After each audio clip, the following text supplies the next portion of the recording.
Hi friends, welcome to அபி சமையலறை. இன்றைக்கி கொள்ளு ரசம் ரொம்ப ஈஸியாக டேஸ்டியாக எப்படி செய்கிறதுன்னு இந்த வீடியோவில் பார்க்கலாம் வாங்க.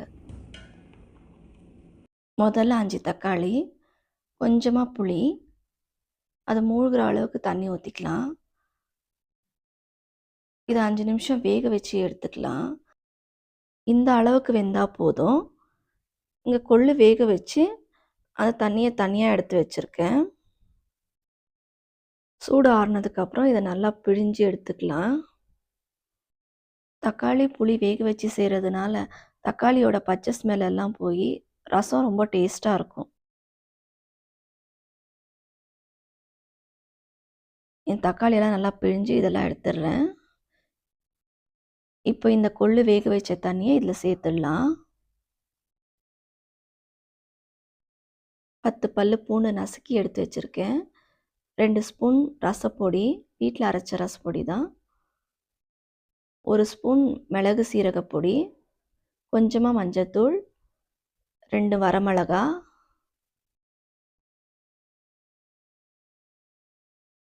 கொஞ்சமாக கருவேப்பிலை, கொஞ்சமாக பெருங்காயம்.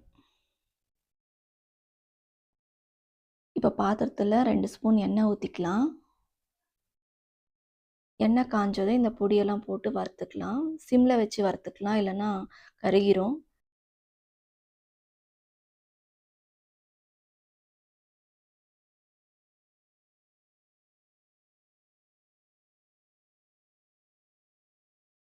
இப்போ இந்த புளி தண்ணியை சேர்த்துக்கலாம்.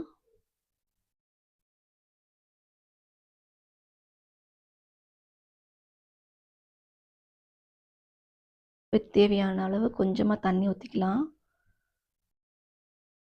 தேவையான அளவு உப்பு போட்டு நல்லா மிக்ஸ் பண்ணிக்கலாம். ரசம் கொதிக்க ஸ்டார்ட் ஆனதும் கொத்தமல்லி போட்டு ஸ்டவ் ஆஃப் பண்ணிடலாம். கொள்ளை எப்பவும் தாளிக்கிற மாதிரி வெங்காயம் தேங்காய் போட்டு தாளித்து எடுத்திருக்கேன். சூடான சாதத்தோட ரசம் ஊற்றி சாப்பிடும்போது அவ்வளோ அருமையாக இருக்கும். சளி இருமலுக்கெல்லாம் அவ்வளோ நல்லது.